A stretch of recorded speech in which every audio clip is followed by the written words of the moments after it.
जो लोग अभी भी आ रहे हैं मैं उनको प्रणाम करता हूँ। जो लेट आते हैं मुझे ऐसे लगता है जैसे उन्होंने भारतीय संस्कृति को अभी तक जीवित रखा हुआ है।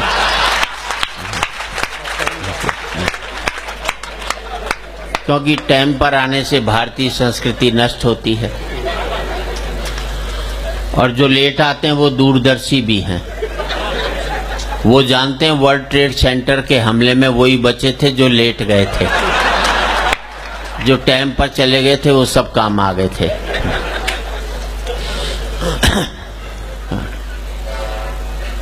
जो मुख्य अतिथि आए मैं उन्हें बता दे, बीच बीच में बताते रहना, मैं उनका आभार व्यक्त कर दूंगा। और जो सबसे लास्ट में आएगा उसे हम चीफ गेस्ट बना देंगे, सीधी सी बात है।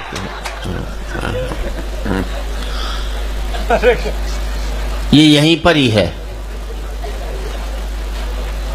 एक कलकत्ता ऐसा नगर है पूरे देश में जहां 6 बजे का टाइम दिया जाए तो ठीक 6 बजे शुरू कर देते हैं। 6:05 पर वो लोग माफी मांगते हैं कि हम देरी के लिए माफी चाहते हैं। एकमात्र पूरे देश के अंदर मैंने वो देखा। आधा घंटा देर से भी कोई आ जाए तो गेट कीपर ही रोक देता है कि आप अंदर नहीं जा सकते।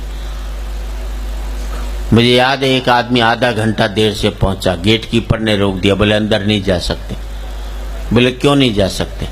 अरे बोले तेरी वजह से दरवाजा खोले और सारे बाहर भाग जाएं तो कौन जिम्मेदार है? तो हाँ, यहाँ पर ये सारी वो सुविधा है। आपको हंसना है, बहुत हंसना है, अपने ऊपर हंसना है, नेताओं पर हंसना है, कोई भी आ जाए हंसना जरूरी है, गलत नहीं हंसना। एक गलत हंसी ने, द्रौपदी की एक गलत हंसी ने महाभारत करवाया था।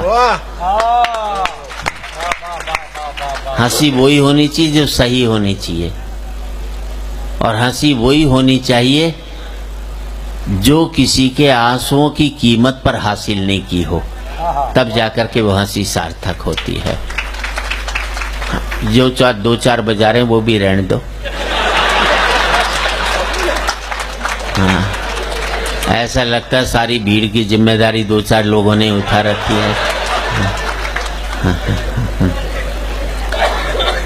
2-4 जरूरी जानकारी हैं जो कि राजेश भाई हैं, यहाँ सरकारी लोग भी होंगे, अधिकारी लोग भी होंगे। हमारी साथ दिक्कत क्या है कि हमें जैसे शराब के ऊपर कुछ लिखा रहता है, सिगरेट पर लिखा रहता है, वो एक वैधानिक चेतावनी है कि जो आपको लिखनी ही पड़ेगी, चाहे वो ठीक हो या नहीं हो, कुछ भी हो। ठीक भी है तो भी नहीं तो, क्योंकि कोर्ट का आदेश है। तो हमें भी सुप्रीम कोर्ट का हमें आदेश मिला हुआ है कि हमें प्रोग्राम से पहले 1-2 जरूरी बातें बतानी पड़ती। और सबसे पहली बात यह है कि हम कवियों को वरदान मिला हुआ है कि जो हमारी बात पर ढंग से ताली नहीं बजाता वो अगले जन्म में घर घर जाकर ताली बजाता है।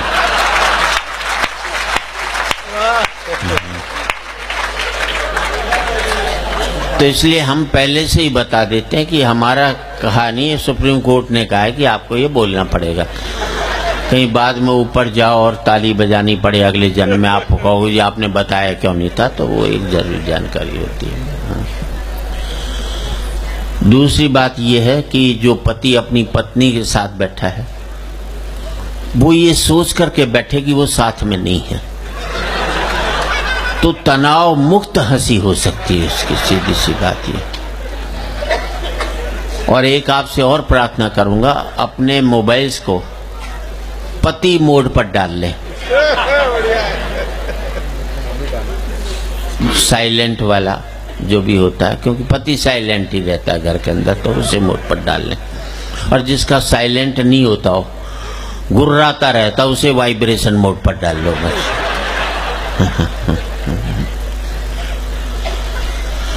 इतनी संख्या में बच्चे बैठे हैं, उनको भी मैं प्रणाम करता हूं।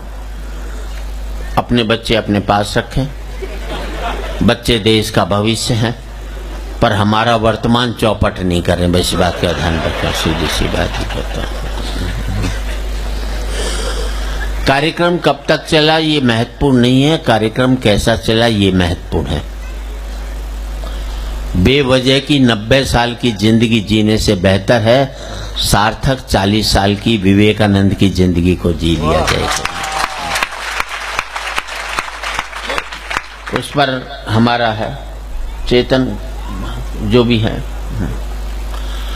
जो लोग हमें लेकर आए थे वो गायब हो गए यहाँ से। हाँ, संजय निकल गया ना, है? हाँ, मुझे मालूम है, छुप के बैठा है। हाँ? अच्छा अच्छा, हाँ, बीच में बैठ गया ताकि किसी को बाद में मुंह दिखाने लायक नहीं रहे। जो भी आदमी गलत काम करता है ना, पब्लिकली नहीं कर सकता, सीधी सी बात है, अपने आप चुपचाप बैठा है। जो भी कुछ गलत हो आप उससे निपटें, और जिस मन से आपने किया है ये आपका आखिरी कार्यक्रम बताया कि लोग हंसते हुए अपने घर जाएं। जिंदगी में कभी भी एक बात याद रखना, लीडर चुनाव हारता है, वर्कर कभी भी चुनाव नहीं हारता। बड़े बड़े लीडर चुनाव हार जाएंगे लेकिन जो वर्कर रहता है वो कभी चुनाव नहीं हारता। हाँ, वर्कर खड़ा ही नहीं होता, वो कह रहे खड़ा ही नहीं होता। ये और भी अच्छी बात है कि उसे काम से फुर्सत ही नहीं मिलती। और राजनीति क्या है? मुझे एक ने कहा कि राजीव जी के साथ मैंने एक शेयर किया था। एक बाप से बेटे ने कहा, जो कि नेता था, मंत्री था। बेटा बोले छोटा था, बेटा 8-9 साल का, बोले पिताजी मैं राजनीति में जाना चाहता हूँ, कोई शिक्षा दे दो।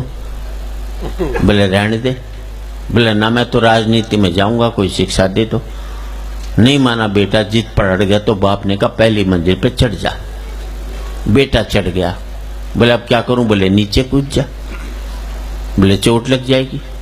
बोले कह रहा हूं ना, जब तू शिक्षा मांग ही रहा है तो मैं दे रहा हूं, मैं नीचे से पकड़ लूंगा, तू ऊपर से कूद जा। बेटा कूद गया, बाप ने पकड़ा नहीं, हाथ पैर टूट गए। उसने कहा पिताजी आपने ये क्या कर दिया? मैं तो कहा था राजनीति की शिक्षा दी, आपने मेरे हाथ पैर तोड़ दी। तो बाप बोला बेटे राजनीति की पहली शिक्षा ये है कि अपनी बाप के भी बात का विश्वास मत कर, अपने दिमाग पर चलिए। राजनीति पर कुछ कह दें तो बुरा मत मानना, क्योंकि मुझे याद है सन 55 में एक कवि सम्मेलन हुआ था लाल किले में, जहां लगातार होता रहता है। हर साल का एक सबसे बड़ा कवि सम्मेलन होता है देश का। उसमें मुख्य अतिथि थे पंडित जवाहरलाल नेहरू, और उसकी अध्यक्षता कर रहे थे महाकवि दिनकर। जब मंच की सीढ़ियों पर नेहरू जी चढ़ने लगे, एक सीढ़ी पर उनके पांव लड़खड़ाए, गिरने को हुए। पीछे दिनकर जी थे, उन्होंने संभाल लिया। तो नेहरू जी ने दिनकर जी से कहा, दिनकर जी आपका बहुत बहुत धन्यवाद, मैं थोड़ा लड़खड़ा गया था, आपने संभाल लिया। तो दोस्तों दिनकर जी ने जवाब दिया, नेहरू जी इसमें धन्यवाद देने की कोई खास बात नहीं है। जब भी इस देश की राजनीति लड़खड़ाएगी तो साहित्य उसे संभालता रहेगा, परवाह मत। अगर कोई बात हम ऐसी कह दें तो ये मत समझ लेना हम आपको घायल करने की दृष्टि से कह रहे हैं, हम आपको सजग करने की दृष्टि से कह रहे हैं। और ये सजगता हर समय चलती रहनी चाहिए। ये 2-4 कूलर चला रखे हैं आपने कुछ विशेष लोगों के लिए, मतलब कवियों को तो कुछ नहीं। ये हद है, मतलब इस तरह से भी अपमान होता है कवियों का, ऐसी बात हो रही। ये इनडायरेक्ट अपमान है। जैसे हम कविता पढ़े, सामने वाले की फोटो खींच लो, हो गया काम। अब ये कर रहे हैं ना, ये इनडायरेक्ट अपन। ये भी क्या करे, जहां से पेमेंट मिलनी है वहीं सीखी खींचेगा, हमारी काय को। इसका इकोनॉमिक्स है इसमें। चला गया, कोई मुसीबत। अच्छा, इन फोटोग्राफरों की एक ही देखो, जितनी भी फोटो खींचेंगे, वरमाला की सारी फोटो ये बिगाड़ते हैं। वरमाला में लड़का लड़की के गले में हाथ डालता है, होना चाहिए एक दूसरे को देख कर डाले। ये कहते हैं नहीं मेरी तरफ देख, हाँ, अब यूं डालेंगे, वो फोटोग्राफर खड़ा है, लड़का लड़की की तरफ नहीं देखता, उसे फोटोग्राफर की तरफ। जैसे यहां भी हमने बुके दिया तो उसने मुझे थोड़ी देखा,